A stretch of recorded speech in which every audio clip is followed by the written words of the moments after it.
Vamos lá. Atos 2, do 36 ao 38. Nos diz assim as Escrituras: Saiba, pois, com certeza, toda a casa de Israel, que esse Jesus, a quem vós crucificastes, Deus o fez Senhor e Cristo. E, ouvindo eles isto, compungiram-se em seu coração e perguntaram a Pedro e aos demais apóstolos: Que faremos, homens, irmãos? E disse-lhe Pedro: Arrependei-vos, e cada um de vós seja batizado em nome de Jesus Cristo, para perdão dos vossos pecados, e recebereis o dom do Espírito Santo. Amém? Eu gostaria de ler com os irmãos, não falei no começo, mas vamos ler até o 39, tá bom? E não esqueçam, por favor, nunca fechem as Escrituras, a Bíblia, antes de saírem, até o momento de saírem da igreja. Nunca fechem, para acompanhar o que o pastor está falando, tá bom?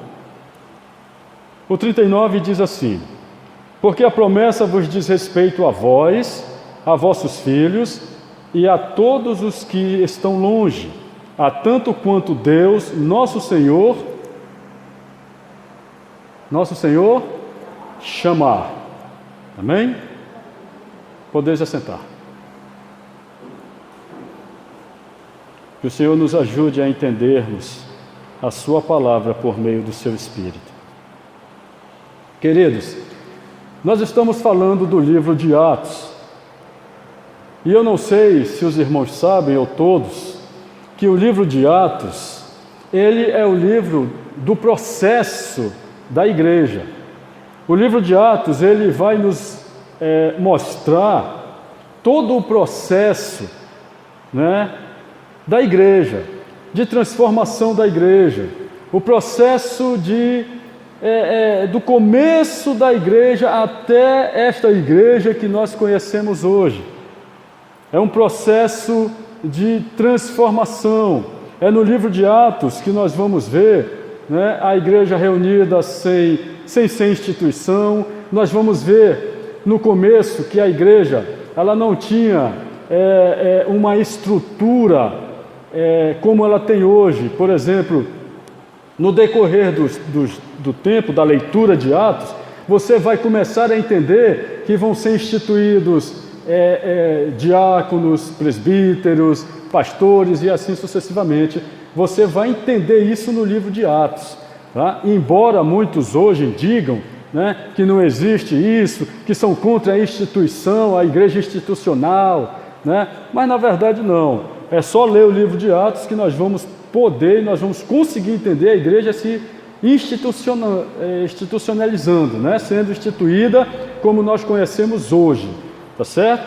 Com todos os seus membros, com toda a sua liderança formada, com todos os seus aparatos direitinho como Deus quer, né? Porque obviamente isso também é obra de Deus, obviamente. Bom, então no verso 36, nós temos o seguinte dito: Saiba, pois, com certeza, toda a casa de Israel, que esse Jesus, vejam bem, irmãos, isso tudo foi depois daquele discurso de Pedro. Aliás, isso aqui ainda faz parte do discurso de Pedro, né? Quando o Espírito Santo desce sobre a igreja, cumprindo a promessa que está lá em Joel, né? Porque chegará dias que eu derramarei do meu Espírito sobre toda a carne. Essa é a promessa que o apóstolo Pedro está falando aqui. Então, no verso 36 ele diz: Saiba, pois, com certeza toda a casa de Israel, que esse Jesus a quem vós crucificastes. Por que o apóstolo Pedro, por que ele diz com certeza, irmãos? Porque a promessa foi dada ao povo judeu. Os judeus sabiam dessa promessa. Se não sabiam, era para saber. A promessa era para eles. É como se eu tivesse feito uma promessa para vocês há 30 anos atrás e vocês estivessem esperando. E chegou o momento hoje de ser cumprido. mas de repente vocês me desprezam aquilo que eu falei e jogam fora. Foi exatamente isso o que os judeus fizeram aqui. Por isso o apóstolo Pedro, ele chega aqui nesse momento e ele diz: saiba, pois, com certeza, eu quero que vocês saibam com certeza, ó casa de Israel, que esse Jesus a quem vocês crucificaram, olha só, ele joga para o povo, ele diz: vocês mataram, vocês. Sabe o que aconteceu com esse cidadão celeste que vocês mataram? Deus o fez Senhor e Cristo. Amém?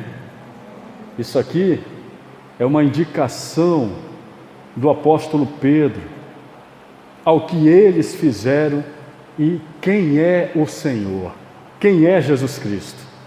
Ele está dizendo: a esse Jesus que vocês mataram, Deus o fez Senhor e Cristo. Ou seja, Deus o fez o Redentor. Vocês mataram o Redentor. Vocês mataram aquele que veio para salvar-vos. Agora, obviamente, era necessário que isso acontecesse, não é, irmãos? Mas, como está escrito também em Atos, um pouquinho mais lá na frente, se eu não me engano, no capítulo 4, nós vamos entender e encontrar, né, as Escrituras dizendo que aqueles que fizeram isso, que mataram Jesus pelo conselho de Deus, eles são responsáveis por isso. Eles também não têm desculpa, embora havia de ser assim feito, mas eles são responsáveis por isso. Aí nós encontramos a soberania de Deus e a responsabilidade humana, que caminham lado a lado. No verso 37 está escrito: e ouvindo eles isto, compungiram-se em seu coração. Ora, compungiram-se em seu coração, se entristeceram, eles ficaram arrasados, bem dizer assim, numa linguagem coloquial de hoje. Eles ficaram entristecidos porque ouviram isso. Ouviram o quê, irmãos? Eles ouviram o quê? Na verdade, é como esse compungiram-se em seu coração, literalmente, eles receberam uma facada no coração, foi uma faca entranhada em seus corações. Por quê? Só porque eles ouviram isso? O que eles ouviram, irmãos? Eles ouviram que eles mataram o Rei da Glória. Prestem atenção nisso. Ouvindo eles isto, receberam uma punhalada em seus corações, compungiram-se em seus corações. Por quê? Porque eles mataram o Salvador. Eles mataram aquele que era esperado, aquele que era da promessa. Eles mataram. E agora, o que faremos nós? Nós matamos o Rei da Glória, não é? Primeiro, compungiram-se em seus corações porque eles crucificaram Jesus. Eles sabiam disso, eles receberam essa culpa. Segundo, porque não reconheceram como Messias, e assim se privaram da esperança da salvação. Ora, se você mata o teu Salvador, a primeira coisa que você vai pensar no momento em que eu te disser: o Salvador veio, e você vai me perguntar quem era, e eu vou lhe dizer: aquele o qual você matou, ou você desprezou. E você vai dizer: meu Deus, e agora? O que é que eu vou fazer? O que é que eu faço? Imagina, irmãos,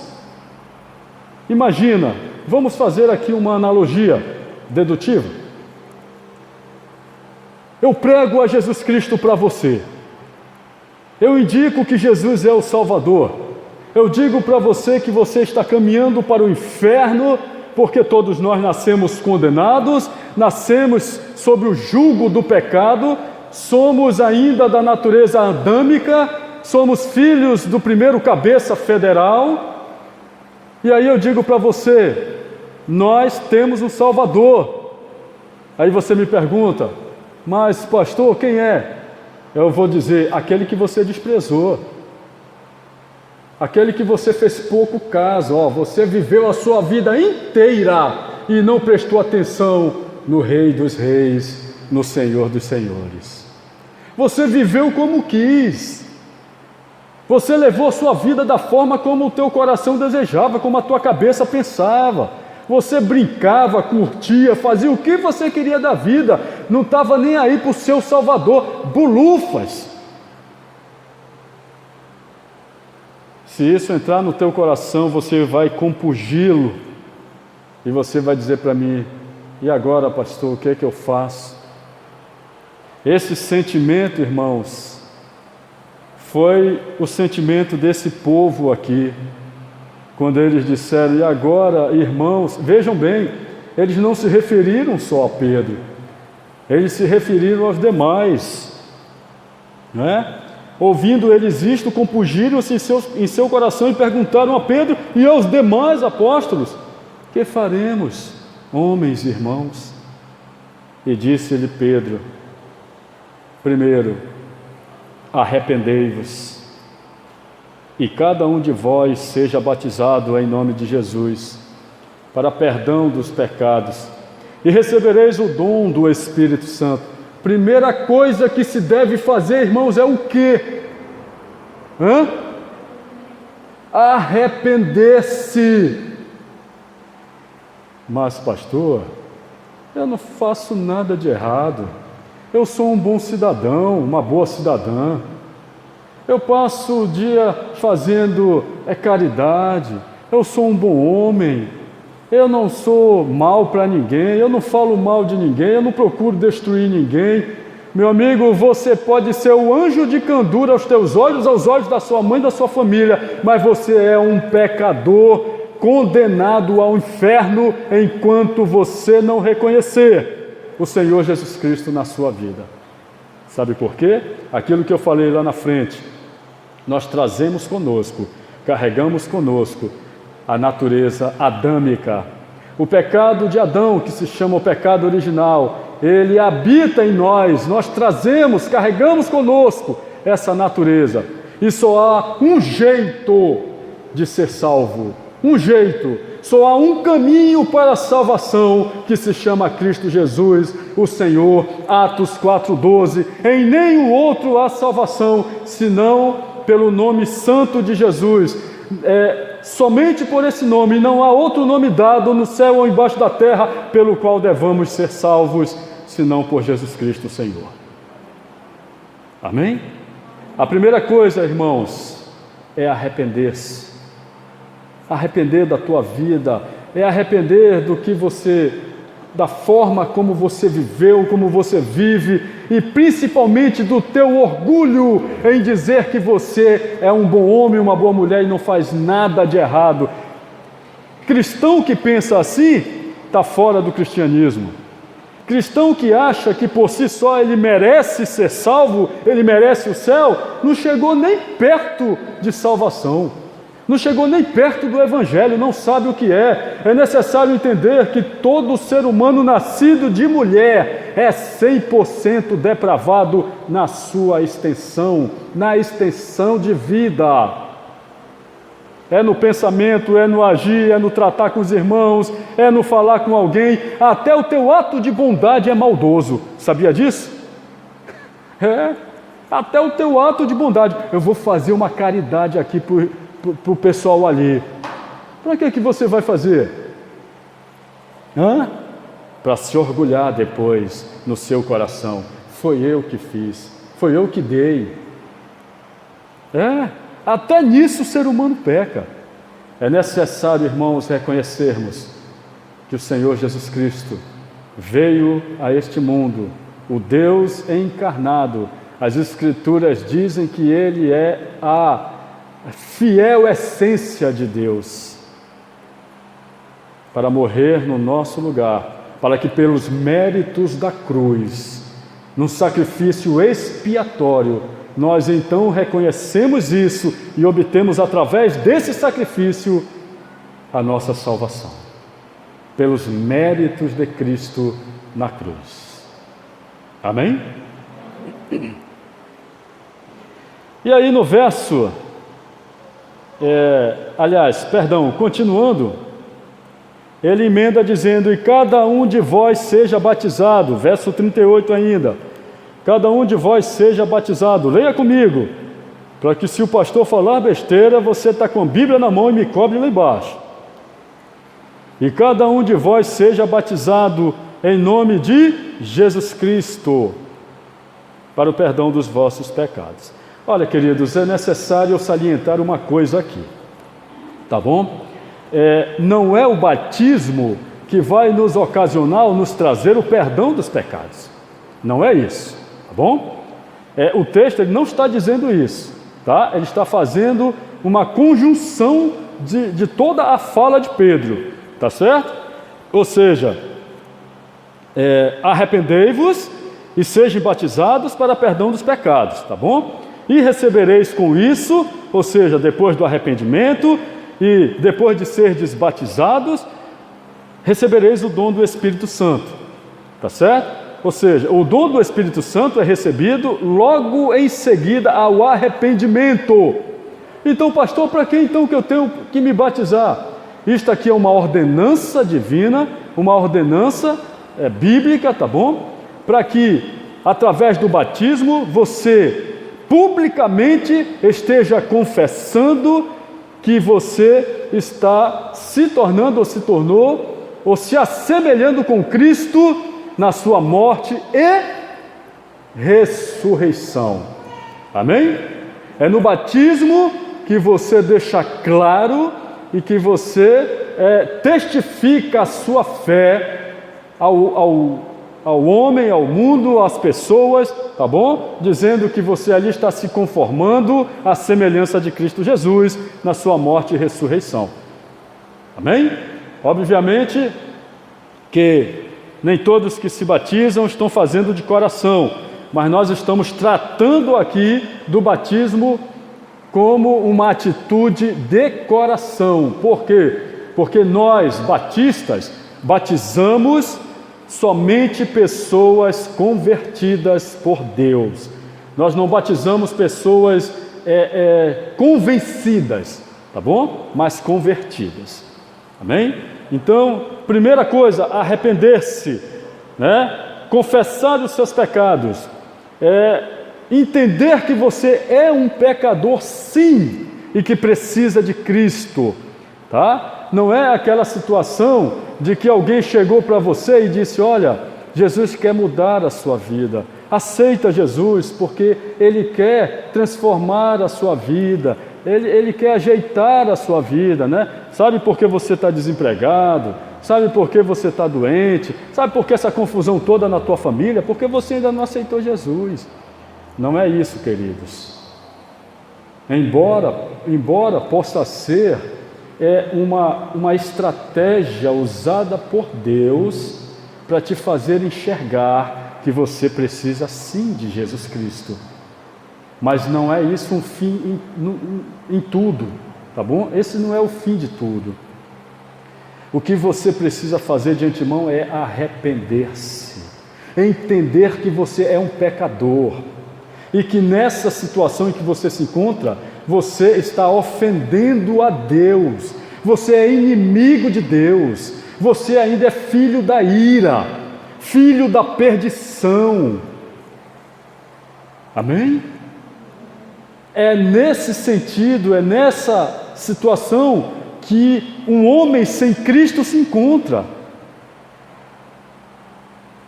Filho de Satanás, perdão pela minha sinceridade, como disse Jesus lá em João, capítulo 8 ou capítulo 10, que ele diz: vós quereis fazer a vontade do vosso Pai, porque ele é mentiroso e pai da mentira. Tudo que ele profere é mentira. O homem sem Cristo é filho da ira, está morto em seus delitos e pecados. É preciso que Deus venha e o vivifique, para que ele se torne então um filho de Deus. Como é que isto acontece? Nós pregamos o Evangelho, nós testemunhamos de Cristo, o Espírito Santo convence do juízo, da justiça e do pecado, esta pessoa é convencida pelo Espírito Santo, entende a mensagem, se arrepende e o Espírito Santo vai e faz morada naquela pessoa. Ali se torna então, surge a regeneração e ali ela se torna uma nova criatura em Cristo Jesus. Amém? Bom, no verso 39 está escrito assim: porque a promessa vos diz respeito a vós e a vossos filhos e a todos quantos estão longe, a tantos quantos Deus nosso Senhor chamar. Não vamos nos prolongar aqui, mas o que o texto está dizendo é o seguinte: porque a promessa diz respeito a vós, ou seja, primeiro o judeu, depois o grego. Primeiro os judeus, depois os gregos, ou seja, primeiro Israel, depois os gentios. A promessa diz respeito a vós, a promessa veio para vós, né? A promessa era para vós e a vossos filhos e a todos quantos estão longe. Há certas interpretações aqui de alguns teólogos que dizem que esse longe são para os judeus que estavam dispersos, para os judeus que não estavam em Jerusalém, não moravam ali no momento. Mas, olha, irmãos, é um pouquinho duvidoso da gente ir por esse caminho, porque, na verdade, ali, naquele momento da fala de Pedro, havia judeus que habitavam em todas as partes do mundo. Tanto é que as línguas que os crentes falaram, não é? Nesse momento aqui em Atos 2, eram línguas de conformidade com suas terras nativas, com suas cidades, né? Com seus países que ali estavam, daqueles judeus que ali estavam, eram judeus dispersos. Então, a promessa que diz respeito aos judeus e também aos que estão longe, diz respeito a nós, aos gentios, aqueles que não são judeus. A promessa se estendeu a nós, amém? E nós hoje fazemos parte do povo de Deus, que é a sua igreja, amém? Então a promessa diz respeito a vós, ou seja, aos judeus ali no momento, naquela situação, né? E a tantos quantos estão longe, quantos o nosso Deus chamar. Amém? É necessário que Ele chame, é necessário que Ele eleja, é necessário que Ele interfira, porque de mim mesmo e de você mesmo nós não vamos a Cristo se Deus não interferir. Por quê? Porque nós estamos mortos em nossos delitos e pecados. Morto não anda, morto não raciocina, morto não pensa, não fala, não age. Nós estávamos sem Cristo mortos espiritualmente. Não existe morto, não existe ímpio, não existe gentil lá fora no mundo que por si só, de repente, dê um estalo na mente dele e ele diga: vou largar minha vida aqui e vou servir a Cristo. Não existe isso.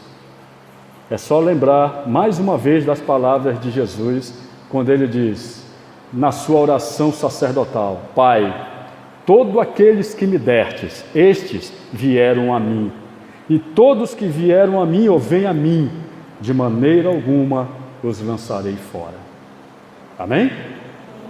Bom, então é isso, irmãos, tá? Os que estavam longe somos nós e a todos quantos nosso Senhor Deus chamar.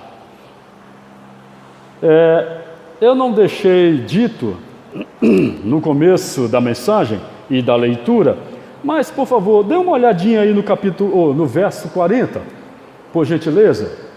No verso 40. No verso 40, Atos 2, verso 40. Acharam? Olha o que está escrito aí. Diz assim: salvai-vos desta geração perversa. Não é isso? Não é assim que está? Depois que ele diz no 39, tantos quanto o nosso Senhor chamar, ele diz: salvai-vos desta geração perversa. Sabe o que é isso, queridos? Sabe o que é isso, Moura? Sabe o que é isso, Rayara? Sabe o que é isso, Márcia? Sabe, Rose? Salvai-vos dessa geração perversa. Isto é um alerta. Alerta. Tá? O aviso foi lançado. Salvai-vos da de fora. Veja como eles vivem. Prestem atenção como eles estão vivendo. Pelo amor dos meus filhinhos. Será que não dá para perceber? Será que vocês ainda não perceberam? Livrem-se dessa geração maléfica, maligna, maldosa, destrutiva, que só quer o teu mal, que só quer o mal de todos. Salvai-vos dessa geração perversa, dessa geração sem Deus. É isso, viu, minha filha? É isso. Salvai-vos, ou seja, te aparta, te livra, vai para longe. Cuidado com quem você anda interagindo, cuidado com quem você anda se comunicando, passeando, trocando a vida. O que eu quero dizer com isso?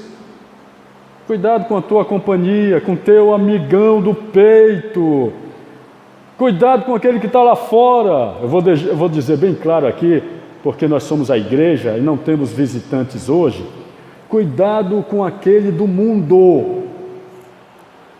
Não pense você que ele está querendo o teu bem agora. Quando ele conseguir o que quer, você vai ver quem realmente ele é. Duvida disso? Pois aposta para você ver. Cuidado. Vamos ao texto. Eu fiz uma contemporaneização, mas vamos ao texto. Salvai-vos dessa geração perversa, ou seja, salvai-vos destes que não se importam com Deus. Salvai-vos destes fariseus, hipócritas, perversos, que dizem que tem Deus no coração, mas vivem como se não tivesse. Salvos deles, né? Aí de repente, vamos supor que alguém ouve essa mensagem e diz: espera aí, pastor, ainda agora o senhor disse que todos que vêm a Cristo é preciso Deus chamar, como está aqui no verso 39, e é preciso Deus entregar a Cristo, e agora a gente faz um alerta para que esse se afaste? Sim, meu querido. Sabe por quê? É por isso que muitos são chamados, mas poucos escolhidos. É por isso que nós temos que sair pelo mundo afora pregando o Evangelho. O convite é feito a todos. Se eles vão entender ou não, isso não cabe a mim e nem a você. Ou é você que vai convencer o cidadão de entregar sua vida a Cristo? É você?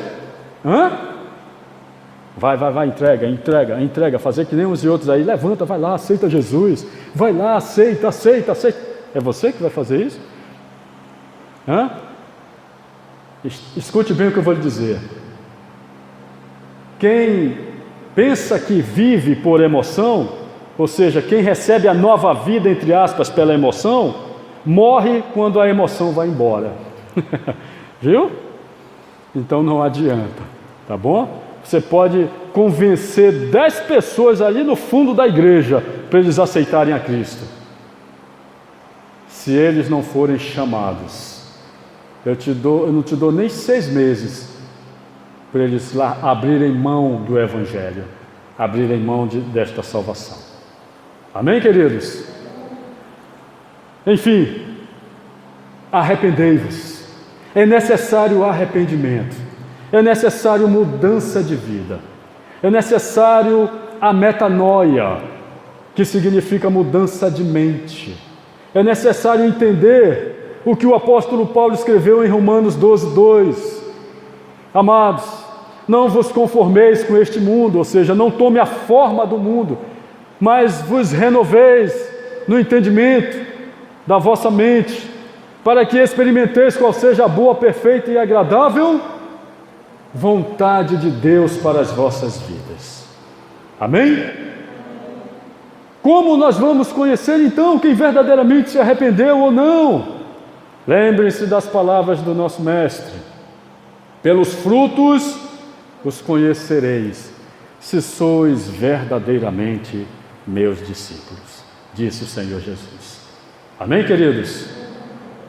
Que o Senhor vos abençoe e vos guarde, que vocês sejam verdadeiramente arrependidos de coração, que vocês analisem as vossas vidas e entendam e vejam se verdadeiramente vocês estão em Cristo ou se estão só brincando de igreja. Amém?